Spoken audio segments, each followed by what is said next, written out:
12.3 비상계엄 선포 내란 사태 관련해서 중소벤처기업부 오영주 장관님께 질문하겠습니다. 장관님, 계엄 선포 국무회의 참석하신 것을 뒤늦게 인정하셨어요.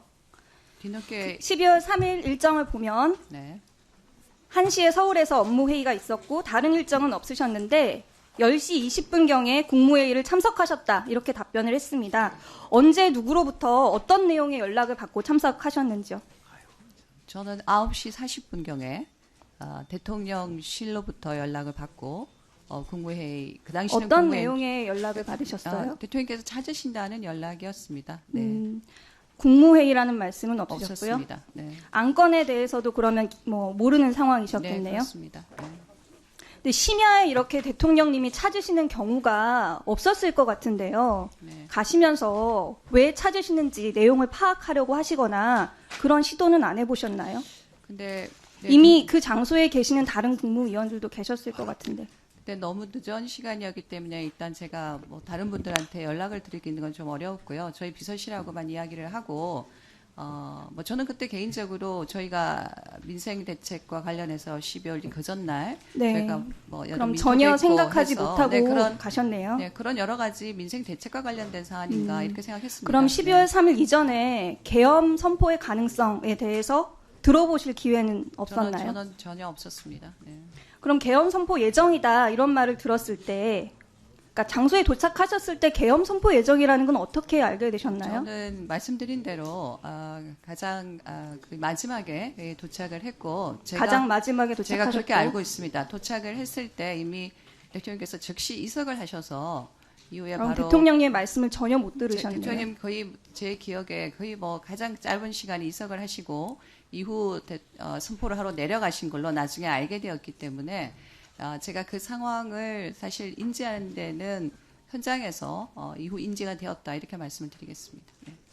그럼 계엄 선포와 관련해서 들으셨을 때 어떤 생각이 처음 드셨나요? 계엄 선포와 관련된 이야기는 대통령이 입석하시고 여러 참석하셨던 국무위원들께서 우려와 반대의 목소리를 어떤 생각이 말씀하셨을 드셨어요? 때 제가 들었기 때문에 저는 사실 약간 그 당시엔 굉장히 비현실적인 생각으로 우려를 했습니다. 그래서 그 상황에 대한 그 이해를 하는 데 있어서도 지금 비상계엄을 힘들죠. 선포하는 게 맞나 이런 생각은 안 해보셨나요? 당연히 이 비상계엄의 선포라고 하는 것이 그 당시에 선포하러 가신다는 생각은 선포하실 때 알았고요. 저는 우리가 잠시 이석하셨기 때문에 이 논의 자체가 그런 선포를 위한 논의다 하는 것도 말씀하실 때 알았습니다. 그러니까 당연히 여러 분들이 말씀하셨지만 비상계엄에 동의하거나 그걸 네, 필요하거나 근데 하신 국무회의는 없으십니다. 말씀하신 것처럼 굉장히 비현실적인 내용이고요.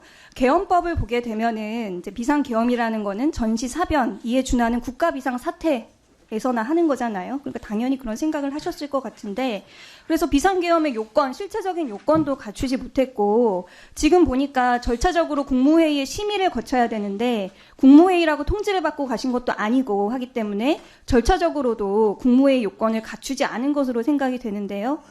당시에 부서나 그런 것도 전혀 이루어지지 않은 거죠. 없었습니다. 네. 정말 짧은 시간이 있었기 그래서 때문에. 이번 계엄 선포가 위헌 위법한 것이다 이런 생각이 드는데 어떻게 생각하시나요? 말씀하신 대로 그 부분 제가 참석했던 국무회의가 평상시 하는 국무회의와의 어떤 절차나 위헌 형식에 위법한 따르지 것으로 않았습니다. 판단이 되는데 어떻게 그 부분에 생각하시나요? 대해서는 지금 아시다시피 수사가 진행되고 있고 수사와 관계없이 개인적인 의견을 가지실 수 있는 그러니까 사안이잖아요. 있는 부분에서 계엄 선포할 것이다 이렇게 알았는데 국무위원으로서 이게 맞는 판단인가 이런 생각을 해보셔야 되는 거 아닌가요? 그러니까 의원님 제가 말씀드린 대로 저는 계엄에 동의하지 않는다는 말씀을 그 당시에는 제가 늦게 가서 말씀드릴 수가 없어서 나올 때 총리님께 말씀드렸습니다. 아니 뭐 당시에 네. 어떤 역할을 하셨는지에 대해서 묻는 게 아니고 아니, 계엄에 이 사안에 대한 가치 판단에 대해서 여쭙는 네, 것입니다. 국무위원으로서 의견을 가져야 되는 거 아닙니까? 의원님 그래서 제가 계엄에 반대한다는 말씀을 드립니다. 위헌 네. 위법한 거 맞죠? 그 부분에 대해서는 법에 따라서 지금 논의가 되고 있으니까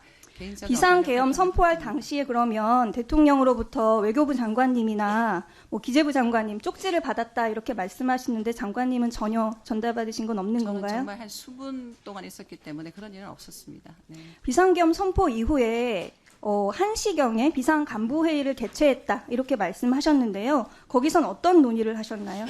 저희가 끝나고 나서 바로 서울에 있는 사무실로 제가 먼저 이동을 하고 관련돼 있는 간부들이 저희는 되게 어떤 세종에 논의를 많이 있기 하셨나요? 때문에 많이 모으는 상황이었고요. TV를 보면서 결국은 저는 민생에 접점에 있는 부처를 담당하고 있는 장관이니까 이 부분들이 우리 경제에 미칠 영향 당시에 그런 부분들 1시에 논의했습니다. 국회에서 계엄 해제 표결이 진행 중인 상황이었잖아요. 모르셨나요? 아니요, 다 지켜보고 있었습니다. 네. 제가 그럼 보면서 어떤 논의를 하셨나요? 1시에? 1시에 놓였을 때는 곧 해제가 되기 직전에 있었고 저희가 해제가 관련돼 있는 것들을 간부들이 다 보면서 그렇게 회의를 했었습니다. 그리고 그 다음 단계에 이루어질 국무회의에서 해제 결의가 필요하다 의결이 그런 논의를 그럼 하면서 용산에는 했었습니다. 해제 결의를 위해서 용산에는 언제 가셨나요? 용산에서 요청이 들어온 시간이 제가 보기엔 2시 한 20여 분으로 제가 알고 있습니다. 그거는 국무회의 언제 조정실에서 가셨나요? 바로 이동을 하기 위해서 했고요. 그러니까 제가 도착한 시간은 한 3시 한 10몇 분 정도였던 것 바로 같습니다. 이동을 하셨는데 3시 바로 그러니까 이동이라 넘어서 하면 제가 도착하셨나요? 사무실에 있다가 이동했단 말씀을 드리는 겁니다. 네, 사무실에 계속 있었고 제가 가기 위해서 어느 정도 시간까지 가야 되는 것인지를 여쭤봤고 당시에 네. 많은 국회의원들이 190명에 달하는 국회의원들이 국회에서 해제 표결을 하고 뜬 눈으로 본회의장에서 어떻게 해제 결정이 이루어질지를 기다리고 있는 상황이었습니다. 오늘 제가 계속 질의를 드리는데 분명하게 말씀하시지 않고 계속 답변을 애매모호하게 하시는 것 같아요. 저는 장관님께서 앞서 사과를 하시긴 했지만 국무위원으로서 결정 과정에 참여를 하셨는데 이에 대해서 정말 막중한 책임감을 가지셔야 한다라고 생각을 하고요. 앞으로 수사를 통해서 법적인 책임을 지는 것과는 별개로 앞서 사과하신 것처럼 정말 막중한 책임감을 가지고 앞으로 민생경제 회복을 위해서 최선을 다해주. 네, 의원님 말씀 명심하도록 하겠습니다. 네.